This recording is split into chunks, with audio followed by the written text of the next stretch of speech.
Bom, muito boa noite. Foi uma longuíssima reunião do Conselho Europeu que tratou diversos pontos, todos eles relativos a esta pandemia do coronavírus. Primeiro ponto, a criação de uma task force para acelerar o processo de repatriamento de cidadãos europeus dispersos pelo mundo e procurando coordenar esforços de todos para facilitar e agilizar essa operação. Como sabem, nós já conseguimos assegurar o repatriamento de cerca de 640 portugueses que estavam espalhados um pouco por todo o sítio. Neste momento, estimamos que temos cerca de 3.000 ainda no estrangeiro, muitos deles dispersos, e, portanto, obviamente, havendo um trabalho conjunto dos diferentes países da União Europeia, conseguimos fazer operações mais coordenadas, como fizemos logo no início de toda esta crise, com o repatriamento dos europeus que estavam em Wuhan e que desejavam voltar à Europa.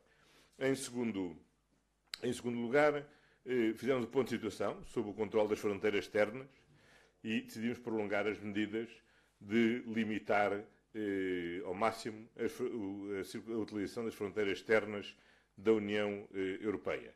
Como sabem, Portugal decidiu interromper todas as ligações marítimas e aéreas para fora da União Europeia, com exceção dos países onde temos comunidades portuguesas significativas e também com os países de língua oficial portuguesa.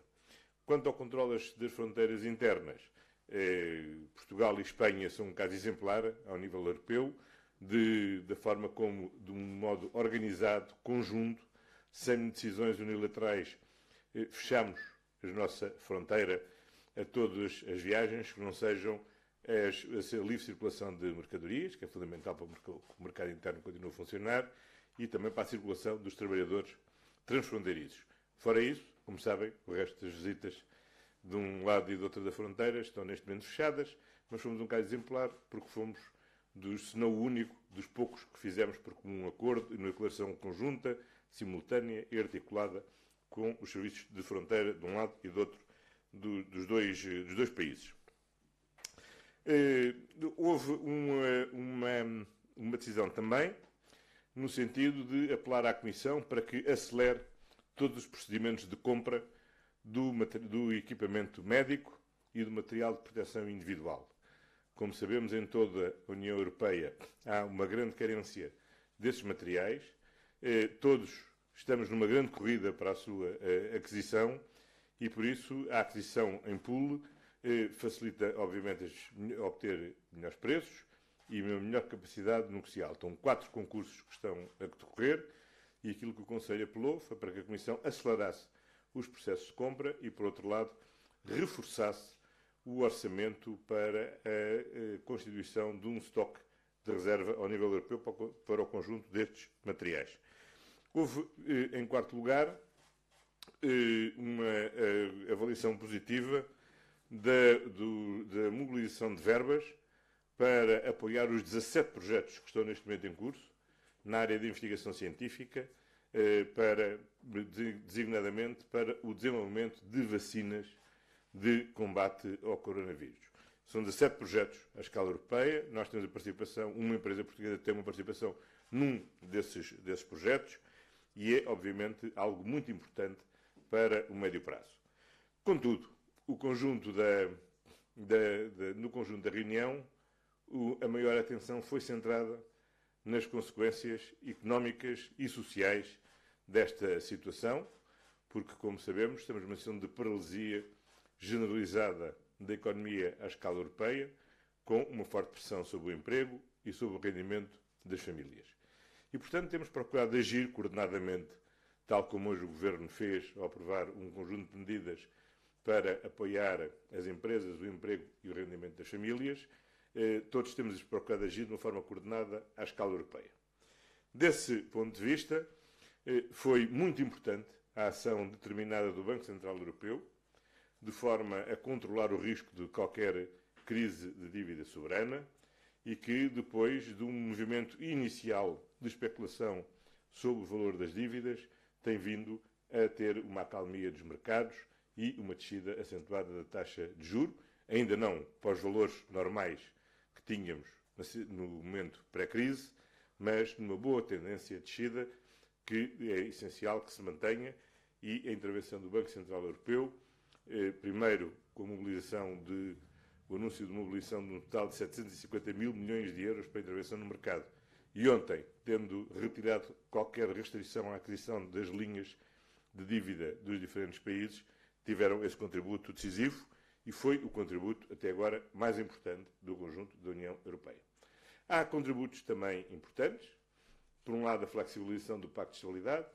Por outro lado, a flexibilização das regras da concorrência que proíbem ajudas de Estado, o que permitiram, designadamente, que dessemos garantias de Estado que permitem baixar significativamente a taxa de juro dos 3 mil milhões de euros de linhas de crédito que esta semana estão a ser abertas para apoiar um conjunto de setores económicos mais atingidos pela crise. Finalmente, foram tomadas duas decisões importantes. Uma, a avaliação do trabalho do Eurogrupo e o mandato que foi atribuído para, no prazo de 2 semanas, o Eurogrupo apresentar ao Conselho as condições da mobilização de uma linha do Instrumento de Estabilidade Europeia para financiar os Estados no combate à crise do coronavírus, num montante global de 240 mil milhões de euros, que cada Estado pode levantar até ao limite de 2% do seu produto interno bruto, e que poderão servir não só para as medidas de apoio para os investimentos que são necessários fazer na área da saúde, na aquisição de equipamentos, na aquisição de materiais, mas também, muito importante, nas medidas de apoio ao emprego, ao rendimento e à estabilização das empresas, o que é fundamental para podermos assegurar a maior acalmia possível e a maior confiança possível neste período de 3 meses que temos pela frente, de crise profunda, de forma a que todos possamos chegar ao mês de junho nas melhores condições para podermos então olhar o futuro e perspectivar uma estratégia de relançamento da economia. E essa foi a última decisão que o Conselho tomou. Foi precisamente mandatar a Presidente da Comissão, o Presidente do Conselho, em articulação com as outras instituições, desde o Eurogrupo, o Banco Central Europeu, o Presidente do Parlamento Europeu, tendo em vista começar a preparar um programa de recuperação da economia europeia para o período pós-crise. Não sabemos ainda, ninguém sabe ainda qual é o momento zero do período pós-crise, mas é desde já necessário começarmos a preparar o futuro para que tudo esteja pronto, para que assim que a pandemia esteja controlada, possamos ir levantando as medidas de confinamento domiciliário, de paralisação da atividade económica, possamos todos não perder tempo no relançamento da economia, o que é absolutamente decisivo, porque obviamente não podemos viver eternamente nesta situação de interrupção da atividade geral das empresas e dos trabalhadores e da atividade em geral. Sérgio. Boa noite. Boa noite. Da RTP. Houve informação durante a tarde de que houve um bloqueio por parte de Espanha e de Itália ao projeto de declaração conjunta que estava preparado, visto não haver medidas concretas de emergência para aquilo que estes dois países estão a viver. Pergunto-lhe qual foi a posição portuguesa em relação a este bloqueio ou a esta intenção, se é que existe, e por outro lado, se, à luz daquilo que disse hoje de manhã Ursula von der Leyen no Parlamento Europeu, se os egoísmos nacionais prevaleceram em relação ao espírito europeu de solidariedade que tem o projeto da União Europeia.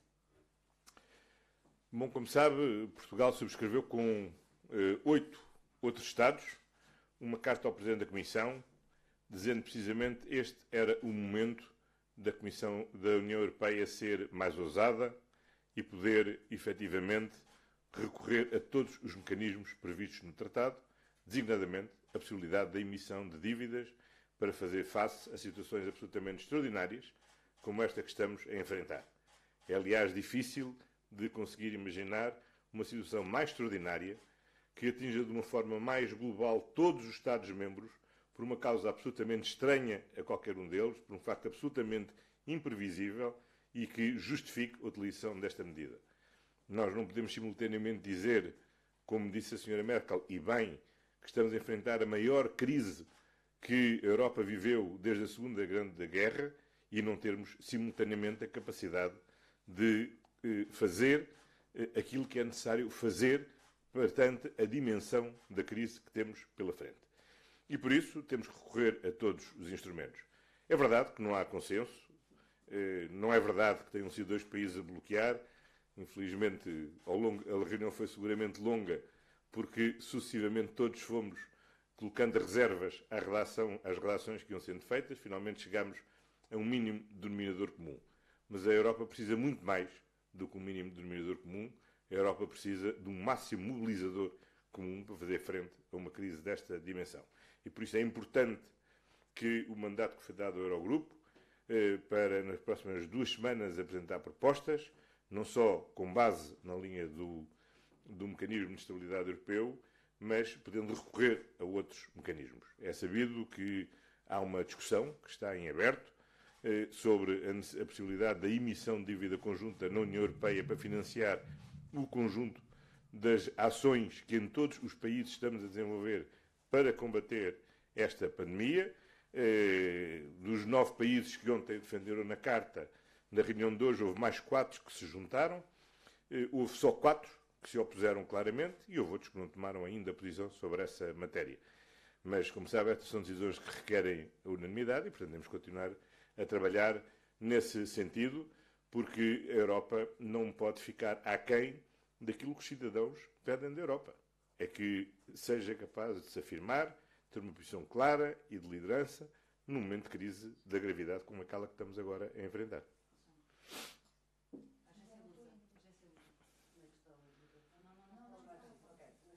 Boa noite, Sr. Primeiro-Ministro. Queria perguntar 2 das questões que eu penso que estavam incluídas na posição portuguesa em relação a este Conselho.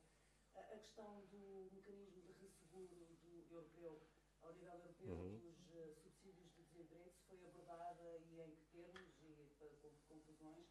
E também a questão de haver uma dotação financeira para esse plano mais a médio prazo de recuperação da economia europeia. Bom, ainda não estamos a falar de uma dotação para o plano de médio prazo.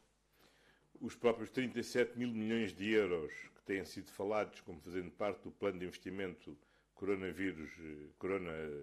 Covid-19 não é dinheiro novo, não é dinheiro fresco, mas resulta simplesmente da possibilidade de reprogramação dos envelopes nacionais dos diferentes Estados relativamente aos investimentos que já estavam previstos realizar. E, portanto, é uma capacidade de resposta muitíssimo insuficiente. Quanto ao mecanismo de resseguro europeu, faz parte do mandato do Eurogrupo o trabalho que está a desenvolver e esperemos que prossiga. A Comissão Europeia já tinha anunciado no seu programa legislativo a apresentação da proposta, já a apresentou e da última conversa que tive com a Sra. von der Leyen, ela manifestou, aliás, um grande empenho da Comissão em acelerar a tramitação do processo legislativo da criação de um mecanismo de resseguro europeu. Sr. Primeiro-Ministro, há poucos... José Mestre da SIC, queria perguntar-lhe, hoje um médico espanhol disse, ouvimos isso há pouco, que a situação é tão dramática, todos irão passar por ela e que não há nenhum sistema de saúde que consiga evitar o colapso.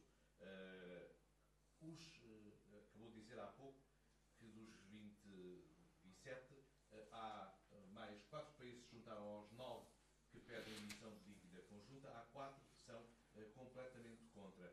Esses países ainda não perceberam que podem passar por isso, ou o que é que os leva a estar contra a emissão de dívida conjunta? E já de seguida, agora estamos em direto à SIC, também queria perguntar se ficou satisfeito com as medidas que foi possível aprovar hoje. No Conselho Europeu.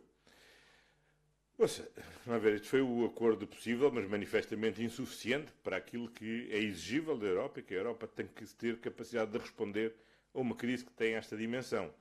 Nós não podemos continuar a discutir na base tradicional em que tivemos a discutir, discutimos habitualmente os problemas, quando temos uma crise que tem uma dimensão muitíssimo superior a qualquer outra que tivemos até agora. Nós já se viu quando a Europa não foi capaz de dar respostas cabais a crises como as das migrações, nós continuamos hoje com centenas de milhares de seres humanos retidos em condições absolutamente desumanas, ou dentro do território da União, ou na fronteira da União, ou na Turquia, ou em outros países vizinhos.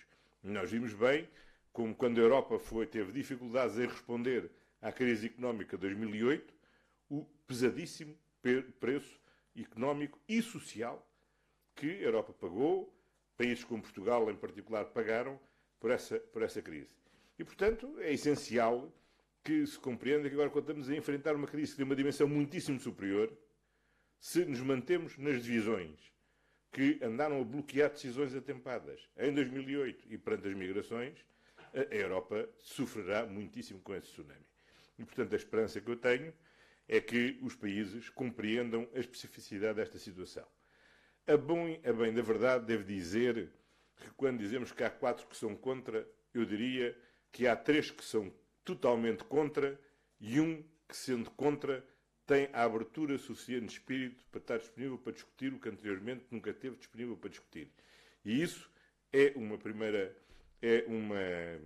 primeira porta que se abre e que dá algum alento para acreditar que a Europa não ficará aquém daquilo que tem que ser capaz de fazer. Qual é a paixão?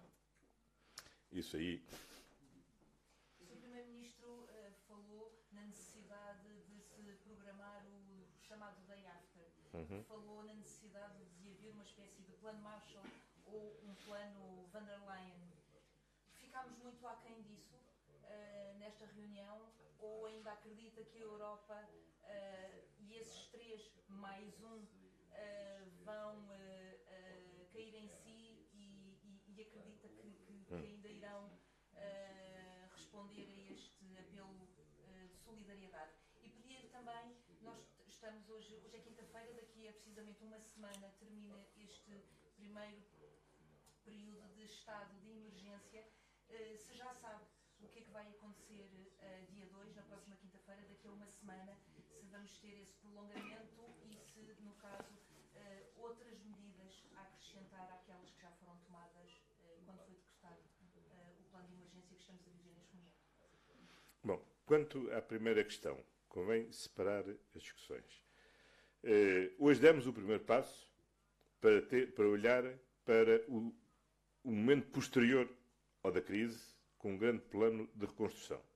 E o primeiro passo foi dado ao mandatar o Presidente do Conselho e a Presidente da Comissão, em conjunto com os Presidentes das outras instituições, para começarem a trabalhar neste plano. Aí não houve ninguém que se opôs, todos concordaram e foi dado esse mandato. Hoje estivemos ainda muito concentrados na resposta, como é óbvio, na resposta da emergência que ainda estamos a viver. E sobre a emergência é que ainda não há medidas importantes que já foram tomadas, mas há medidas que são necessárias e que ainda não foram tomadas. Um caso muito claro é reforçar a capacidade de financiamento dos Estados-membros. Foi dado, por um lado, quando se flexibilizou o Pacto de Estabilidade, foi dado, por outro lado, quando foi dado o mandato ao Eurogrupo para, no prazo de 2 semanas, apresentar uma proposta ao Conselho que permita a existência da tal linha de 240 mil milhões de euros para poder financiar os conjuntos de Estados-membros até 2% do seu produto interno bruto. Foi um passo importante. Agora, aquilo que muitos acreditam, e que eu designadamente acredito, que é absolutamente fundamental, que é poder haver uma emissão de dívida conjunta da própria União Europeia, que obteria melhores condições de financiamento, que permitiria responder de uma forma global a uma necessidade que é global dos 27 Estados-membros. Porque desta vez não estamos numa crise que atinge uns e não atinge outros. Infelizmente estamos numa crise que atinge os 27. E, portanto, se não é desta vez que todos percebem que temos mesmo que nos juntar para enfrentar em conjunto um problema que é comum, não sei quando é que isso acontecerá. Ora, o Tratado da União Europeia prevê claramente a possibilidade de haver essa emissão de dívida em condições precisamente como estas. Não estamos na situação de 2008 em que uns discutiam se a crise tinha efeitos assimétricos porque uns tinham portado mal e outros tinham portado bem. Não, desta vez é muito claro. Este é um choque que tem uma causa absolutamente exógena absolutamente inesperada, absolutamente simétrica sobre todos os países, e os efeitos assimétricos que tem resultam que temos uma União Económica e Monetária que ainda não está devidamente completada. O nosso caso é exemplar. Ontem conhecemos os resultados das contas de 2019 e não só tivemos um crescimento superior àquele que tínhamos estimado, não só tivemos um menor desemprego que tínhamos estimado, como até tivemos o excedente orçamental que só esperávamos ter em 2020 e que tivemos em 2019. Hoje até já parece que foi no século passado, dado o que aconteceu nos últimos 3 meses e o que a situação económica que temos mudou radicalmente. Agora, não mudou por nossa responsabilidade. Mudou porque há uma crise de uma pandemia global que atingiu Portugal como está a atingir todos os países do mundo. Portanto, aqui não há sequer espaço para discutir se é culpa deste ou se é culpa daquele. É mesmo um problema comum que estamos a enfrentar e esta é mesmo uma oportunidade histórica da União Europeia se afirmar com aquilo que se quer afirmar. Quer dizer, isto é o que se espera que a União Europeia faça se um dos nossos países for invadido por uma potência estrangeira. É que nos unamos todos numa frente comum. Agora fomos todos invadidos por um vírus e temos que reagir em comum a essa batalha. Ainda por cima, porque o inimigo não entrou só numa pontinha, entrou em todos os países. O Sr. Primeiro-Ministro, esse seu discurso claramente diferente do que chega da Holanda, e imagino que a Holanda seja um destes... É verdade, eu não sei falar holandês e o meu colega Marco Rutte é muito simpático, tem muitas qualidades, mas não fala português. O Ministro das Finanças holandês dizia há pouco... Esse ainda fala menos português. Acusava há pouco a Espanha, não citou Portugal, mas citava a Espanha, dizendo que a Espanha merecia ser investigada por não ter, nesta altura, margem orçamental para fazer frente à crise, já que teve anos bons. No fundo, foi um puxão de orelhas, mais do que isso até. Como é que esse discurso casa ou é conciliável? Olha, esse discurso é repugnante no quadro de uma União Europeia. E a expressão é mesmo esta, repugnante. Porque nós não estamos disponíveis, ninguém está disponível para voltar a ouvir ministros das Finanças holandeses como aqueles que já ouvimos em 2008, 2009, 2010 e anos consecutivos. E é boa altura de compreenderem todos que não foi a Espanha que criou o vírus, nem foi a Espanha que importou o vírus. O vírus, infelizmente, atingiu-nos a todos por igual. E se nós não nos respeitamos todos uns aos outros, e se nós não compreendemos que perante um desafio comum temos de ter capacidade de responder em comum, então ninguém percebeu nada do que é a União Europeia. Se algum país da União Europeia acha que resolve o problema do vírus, deixando o vírus à solta nos outros países, está muito enganado. Porque numa União Europeia, que assenta na liberdade de circulação de pessoas, de bens, de mercadorias, União Europeia de fronteiras abertas, o vírus não conhece fronteiras. O vírus não conhece fronteiras. Todos nós sabemos que os primeiros portugueses que foram contaminados também em viagens que fizeram no estrangeiro. E não podemos culpar os países onde foram contaminados por as pessoas terem sido contaminadas lá. Muito menos podemos culpá-las a elas. Portanto, isso é uma absoluta inconsciência, esse tipo de resposta. E essa mesquinhez recorrente mina completamente aquilo que é o espírito da União Europeia e é uma ameaça ao futuro da União Europeia. E se a União Europeia quer sobreviver, é inaceitável que um responsável político, seja de que país for, possa dar respostas dessa natureza perante uma pandemia como aquela que estamos a viver. Foi à custa disto que já todos percebemos que era insuportável trabalhar com o Sr. Dijsselbloem. Mas, pelos vistos, há países que insistem em ir mudando de nomes, mas mantendo pessoas com o mesmo perfil. Muito boa noite.